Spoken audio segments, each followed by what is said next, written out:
저는 이 말씀을 중심으로 절대악에 대한 심판이라는 제목으로 함께 주님의 교훈을 받으려고 합니다.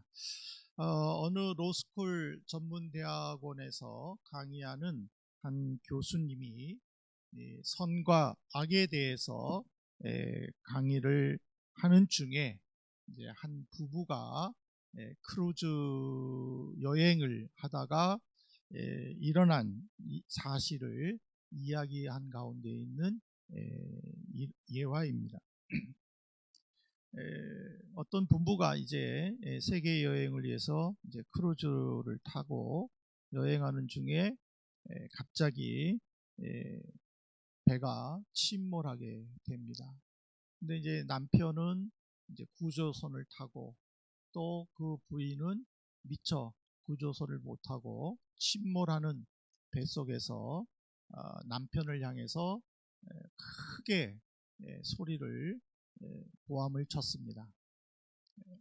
교수님은 학생들에게 그 남편 구조선을 타고 가는 그 남편에게 과연 부인은 무엇라고 소리를 쳤을까? 그러니까는 막 몇몇 학생들은 막 흥분해가지고 너 얼마나 잘 사나 두고 보자 그러고 또 너도 나처럼 죽어버려라 막 이렇게 말했을 거라고 막 여기저기서 흥분해가지고 막 이야기를 합니다. 근데 어떤 한 여학생이 아주 조심스럽게 작은 목소리로 아이를 잘 부탁해 라는 말을 했을 것 같다고 이야기를 합니다.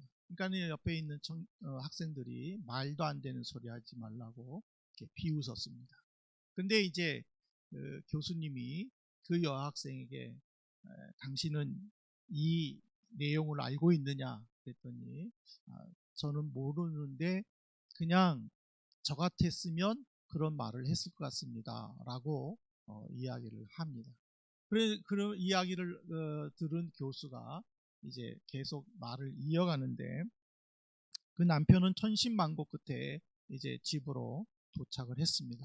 그래서 이제 마음을 추스리고 재혼을 하지 않고 아이들을 정말 교육을 잘 시켰습니다. 잘 성장 시켰고 그래서 이제 모두 이제 독립해 가지고 이제 결혼하고 또 독립해서 이제 사는 도중에 이제 이 남편도 병으로 이제 죽었습니다. 그래서 이제 그 자녀들이 이제 아버지의 유품을 정리하다가 물에 젖은 아버지의 그 일기장을 발견을 했습니다. 그래서 이렇게 쭉 살펴보는데 마지막 부분이 이제 아버지가 이제 엄마에게 이제 죽은 자기들의 엄마에게 쓴 내용인데 그 내용을 보면은 의사로부터 3개월밖에 살 수 없다는 말을 들은 당신은 그동안 해보고 싶었던 크루즈 여행을 하고 싶다고 말해서 마지막 여행을 하는 도중 바다에서 갑자기 풍랑을 만나 나도 이 기회에 당신과 함께 죽으려고 결심했는데 당신이 나를 억지로 바다로 밀어버려 나만 할 수 없이 구조선을 타고 도망 나와 미안하오. 하지만 당신을 생각하면서 죽을 힘을 다해 아이들을 키워 이제 모두 독립시켰는데 나도 당신과 같은 불치병이 걸렸다는 의사의 진단을 받았다오. 당신을 생각하면서 매일의 삶을 감사하면서 소중하게 살다가 당신 곁으로 가겠소 라는 내용이었습니다. 이 로스콜 전문대학이니까는 이제 어떤 선과 악에 대해서 이거를 이제 어떻게 법 집행할 것인가에 대한 이제 그 강의 가운데에 이 내용을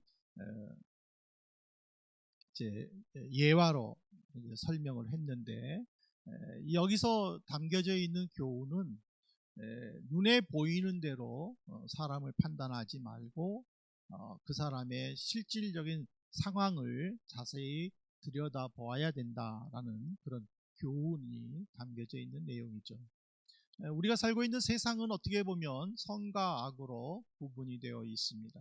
그래서 이 악에 대해서는 뭐 절대악이다 또는 악의 축이다 악의 화신이다. 뭐 이런저런 말들이 있는데, 이 사전에 보면은 이 절대악에 대해서 이 무엇과 비교되거나 또 어떤 기준에 의해 판정되는 것이 평가되지 않고 그냥 그 자체로서 절대적인 악이다라고 설명이 되어 있습니다.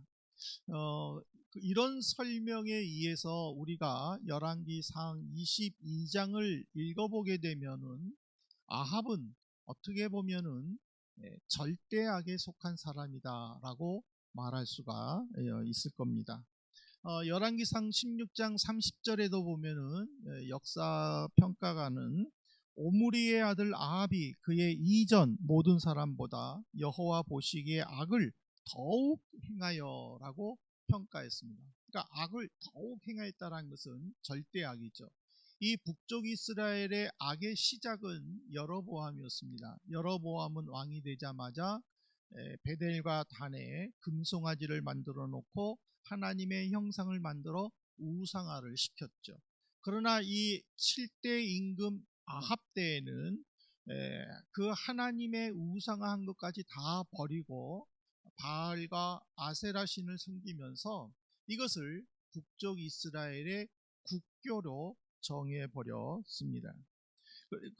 그래서 많은 역사학자들은 이 여로보암의 죄가 오히려 더 가볍다라고 평가를 할 정도였습니다.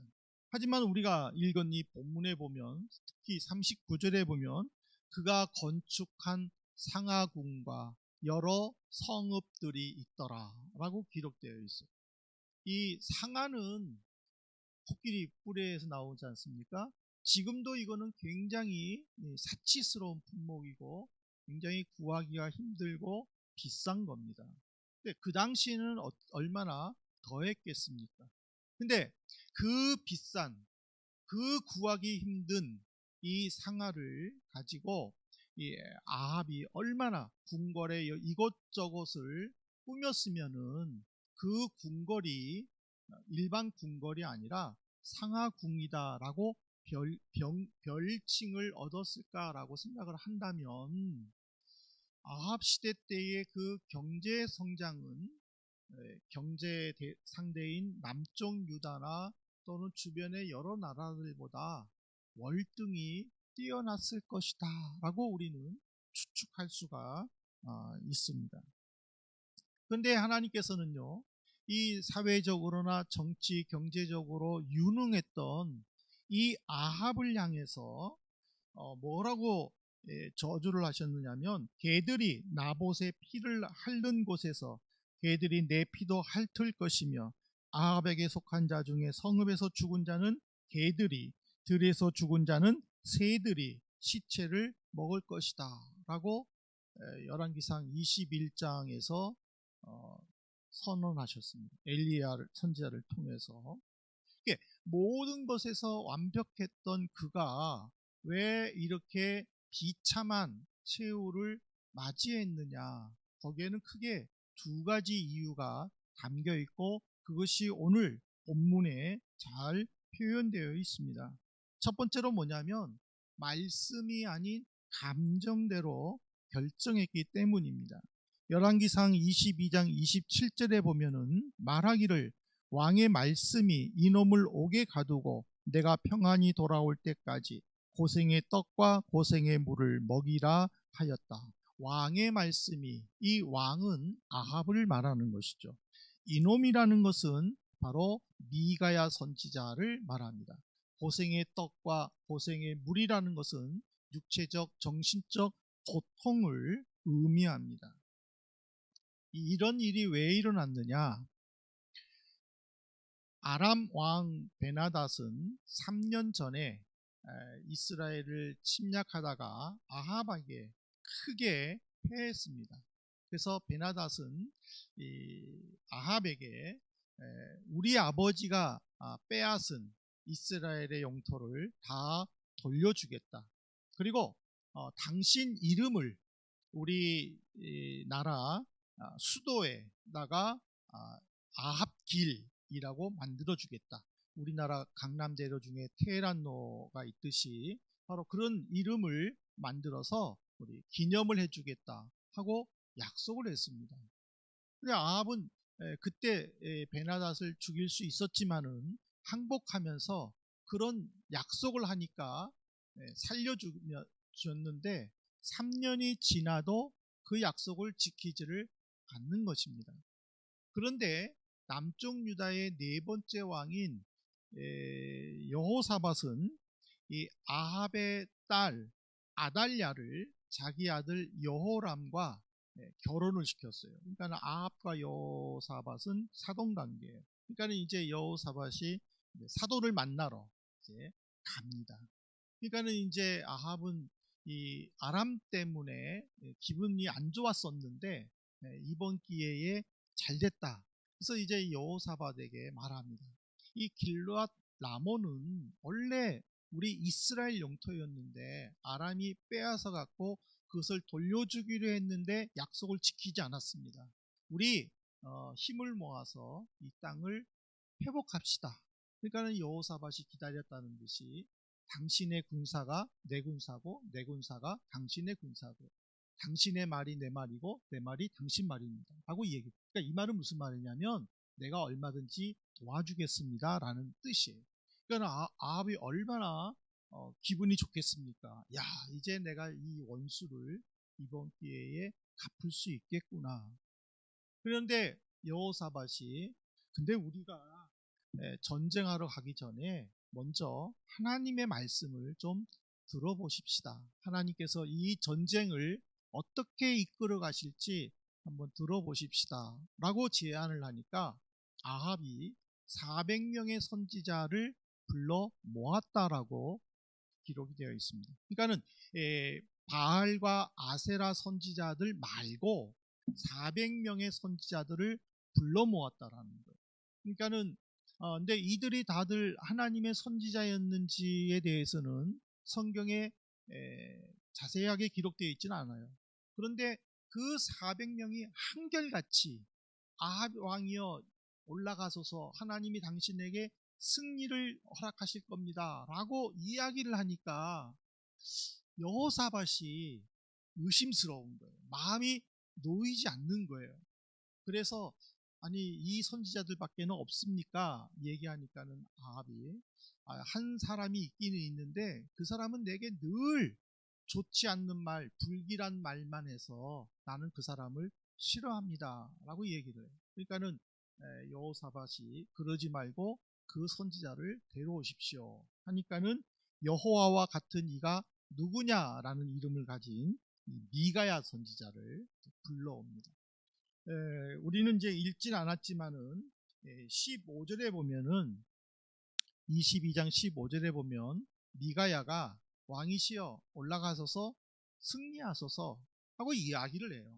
근데 이거는 진실한 것이 아니라 주석에 보면 아합을 조롱하는 어투로 말했다라는 거예요. 그러니까 미가야는 늘 아합에게 하나님의 말씀을 전달했는데 미가야는 아합은 그럴 때마다 하나님의 말씀을 거부하고 자기 마음대로 그 말씀을 해석하는 거예요. 그러니까는 미가야 선지자는 그 아합의 태도에 못마땅하고 그래서 이번에도 말을 하면 듣지 않을 거니까 다른 선지자들이 다 그렇게 얘기했다고 하니까 그래 내가 그렇게 얘기해 주자 하지만은 진실이 아니니까 왕이여 그냥 올라가서 당신대로 당신 뜻대로 이기십시오 하고 조롱을 하는 거예요. 그것을 이제 비로소 뒤늦게 아합이 그거를 아니까 결국에는 참았던 화가 폭발한 거예요. 그래서 선지자를 향하여 이놈이라는 심한 말을 하면서 고문하도록 명령한 것이 오늘 본문의 내용입니다. 오늘 이 말씀을 보면은요, 우리가 어떤 상황 속에 있어서도 감정을 통제할 수 있어야 되고 무엇보다 하나님의 말씀을 순수하게 받아들이는 그 모습이 얼마나 중요한가를 가르쳐 줍니다. 그거는 이제 나중에 나옵니다. 두 번째로 이 아합이 비참한 최후를 맞이하는 이유는 자신의 방법을 더욱 믿었습니다. 여러분 보세요. 열왕기상 22장 30절에 보면은 이스라엘의 왕이 여호사밧에게 이르되 나는 변장하고 전쟁터로 들어가려 하노니 당신은 왕복을 입으소서 하고 이스라엘의 왕이 변장하고 전쟁터로 들어가니라. 이제 아합은 미가야의 말에 너무 화가 났고 그 말을 무시했지만은 전쟁터를 향하여 가는 도중에 마음에 불안함이 드는 거예요. 정말 저 미가야의 말이 맞으면은 어떡하지? 내가 여기서 죽으면 어떡하지? 하니까는 정말 두려운 거예요. 이제 군사들은 데리고 출동을 했지만은 두려움이 찾아오기 시작을 한 거예요. 그래서 자기 나름대로 이 전쟁에서 살 방법을 꾸민 거예요. 그것이 뭐예요? 자기 사돈 여호사밧을 제물로 삼는 거예요. 당신은 왕의 복장을 하십시오. 나는 병사의 복장으로 가겠습니다. 근데 아니나 다를까 30절에 보면은 아람 왕 베나닷은 전쟁을 눈앞에 두고 있는 모든 장군들과 병사들에게 이런 명령을 내려요. 너희는 어느 누구와도 싸우지 말고 오직 아합하고만 싸워라. 그러니까 이 아합의 마음이 불길했던 이유가 여기에 나타나는 거예요. 그러니까 이제 드디어 이스라엘과 아람이 싸우려고 할 때에 아람 군사는 왕의 명령이 떨어지니까 왕복을 입은 여호사밧이 아합인 줄 알고 일제히 그에게 달려들어갑니다. 순식간에 여호사밧은 그 쫓아오는 아람 군사들을 보고 너무 두려워서 성경에 보면은 큰 소리를 질렀다라고 기록이 되어 있어요. 근데 이 큰 소리를 질렀다가 무슨 뜻인지는 몰라요. 이제 그거는 나중에 우리가 하늘나라에 올라가서 이제 여호사밧을 만나면 그때 당신은 무슨 고함을 질렀습니까? 하고 한번 물어보시면 될 것 같아요. 근데 아무튼간 성경에는 여호사밧이 크게 소리를 질렀는데 아람 장군들이 저 사람은 아합 왕이 아니다 하고는 말을 돌려서 돌이킴으로 이제 여호사밧은 겨우 목숨을 구한 거예요. 근데 한 병사가 성경에도 보면은 우연히 화살을 쐈는데 그 화살이 갑옷 솔기에 맞아 아합이 죽었다라고 기록되어 있습니다. 이 당시의 갑옷은요, 이 가슴과 갈빗대를 가려주는 이 가슴 가리막과 이 하반신을 가려주는 이 하반신 가림막이 있어요. 그 사이에 솔깃이라고, 그러니까는 이게 떨어져야 되잖아요. 요 사이, 요거예요, 요거. 그러니까 요 사이가 솔깃이에요. 여기에 화살이 박혔다? 이거는요, 내가 그렇게 해야지 하고 조준해서 할 수 있는 일이 아니라는 거예요. 그리고 또 지금 이미 아합은 변장을 했기 때문에 아람 군사는 왕인지 장군인지 병사인지 구분이 안 되는 거예요. 근데 그 화살이 아합에게 맞았다라고 했어요. 자기는 이제 도망가고 싶은데 너무 싸움이 치열하니까 도망가지를 못하는 거예요. 그 맞은 화살로 인하여 피를 흘리게 되는 거예요. 그래서 피가 다 쏟아짐으로 그는 결국 죽은 거예요. 하나님의 공의가 나타났다라는 것을 바로 이 말씀에서 보여주고 있는 거예요. 사랑하는 성도 여러분, 아합은 하나님께서 악의 축이다, 절대악이다라고 평가하셨어요. 그러나 역사학자는 그는 상하궁을 건축했다, 여러 성읍들을 건설했다라고 하면서 그는 정치적으로, 경제적으로, 사회적으로 유능한 왕이었다라고 지금 평가하고 있어요. 사실 이 아합 시대 때는 북쪽 이스라엘에서 그 어느 시대, 그 어느 왕보다도 국가적으로 부강했고 경제적으로 튼튼한 시대였음을 우리는 알 수 있습니다. 마치 사도 요한이 말한 것처럼 안목의 정욕과 이생의 자랑과 육신의 정욕으로 가득 찬 정말 멋진 그리고 부자고 강력한 그런 왕이었어요. 근데 그런 왕이 죽었는데 병사들은 전쟁이 끝나고 나서 그 모든 이제 전쟁 도구들을 이제 정비할 때에 그 아합이 탔던 마차를 끌고 창녀들이 목욕하는 목욕탕으로 가서 그 피를 씻었다라고 기록되어 있어요. 그리고 개들이 그 피를 핥았다라고 기록되어 있어요.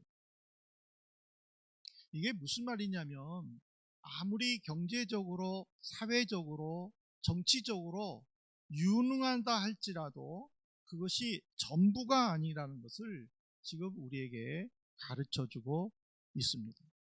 우리는 하나님의 특별하신 섭리로 택함받은 하나님의 사람이 아닙니까? 예수님께서 우리를 위해 십자가에 죽으셨지 않습니까? 누구든지 예수를 믿으면 구원받고 하나님의 심판을 피할 수 있다고 보호받는 우리 아닙니까?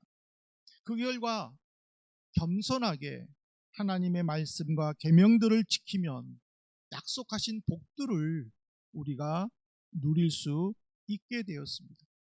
이런 특별한 혜택을 받았음에도 불구하고 아합처럼 하나님의 말씀을 듣지 않고 내 감정대로 내 방법과 내 능력을 더 의지한다면 하나님은 그 계획들을 흩어버리실 것입니다.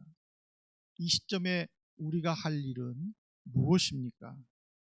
그거는 여호사밧이 아합에게 해준 말을 통해서 우리는 해답을 얻어야 합니다. 열왕기상 22장 8절의 하반절 말씀을 특히 보십시오.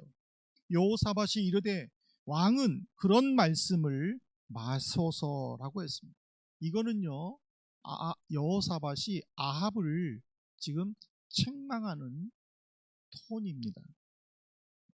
여호사밧은 지금 아합에게 이 말을 통해서 무엇을 해주고 싶었느냐면 하나님의 말씀은 듣기 좋든 싫든 말씀 그 자체로서 존중해야지 듣기 싫은 말을 한다고 외면해서는 안 된다라는 것을 지금 강조하고 있습니다. 우리는 내가 들었을 때에 기분 좋은 말을 듣기를 다들 좋아합니다. 무조건 축복해주고 잘한다고 칭찬해주고 격려해주는 말을 참 듣고 싶어 합니다. 그리고 그런 말을 하는 것을 또 굉장히 사랑이 많다, 이해심이 많다라고 판단하거나 또 평가를 합니다. 근데 그렇게 하면 안 된다고, 이것이 정말 하나님이 기뻐하시는 일이겠느냐고 라는 말을 해준다면은 굉장히 기분 나빠합니다. 하나님께서 허락하시는 복은 하나님 마음에 맞는 사람에게만 복을 주시는 거예요.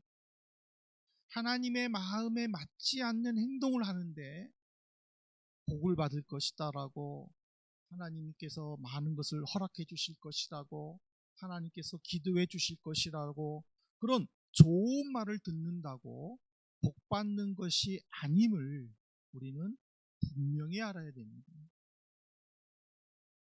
하나님의 마음에 합한 사람이 복 받는다면 그 하나님의 마음 합한 사람이 누구냐라는 거예요. 그것은 그 말씀이 듣기 싫든 좋든 간에 하나님이 내게 주신 말씀으로 듣고 그 말씀 속에서 겸손하게 하나님의 은혜를 구해야 된다는 것을 가르쳐주고 있습니다. 저는 지난 시간에도 우리는 선택의 순간에 있다라고 말씀을 드렸습니다. 오늘 이 시간에도 저는 다시 한번 말씀을 드립니다. 우리는 매 순간 선택하면서 살아야 합니다. 선택은 두 가지입니다. 아합처럼 듣고 싶은 말만 들으면서 내 감정과 내 방법과 내 능력대로 살겠느냐?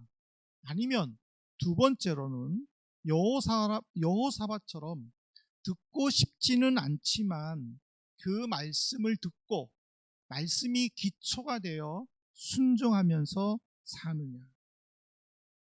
우리 아합을 한번 보세요. 다시 한번 아합을 한번 보십시다. 아합은 어느 누구도 이루지 못한 경제를 이룬 왕이었습니다. 특출한 능력을 가진 왕이었습니다. 많은 사람들에게 부를 나눠주고 풍요를 누릴 수 있도록 인도해준 왕이었습니다. 그는 아람이라는 절대 강력한 나라를 꺾으면서 조금씩 빼앗겼던 땅을 회복한 그런 왕이었습니다. 그러나 그의 중심에는 말씀이 없었습니다. 하나님께서 계시지 않았기 때문에 그의 죽음은 너무 비참했습니다. 한 나라의 왕이 죽었는데 그 왕을 창녀들이 목욕하는 그곳에서 씻었다라는 것은 그거는 저주 이외에는 달리 방법이 없었습니다. 하나님은 우리의 외형적인 조건들 또 외형적인 모습들을 보시지 않습니다. 내가 이것을 선택한 기준이 무엇인가? 내가 이것을 결정한 기준이 무엇인가? 그 마음을 보신다라는 사실입니다. 오늘 우리는 선택해야 된다고 말씀을 드렸습니다. 부디 우리가 이 절대 악의 기준이라고 평가한 하나님의 말씀 속에서 우리는 아합을 살펴보았습니다.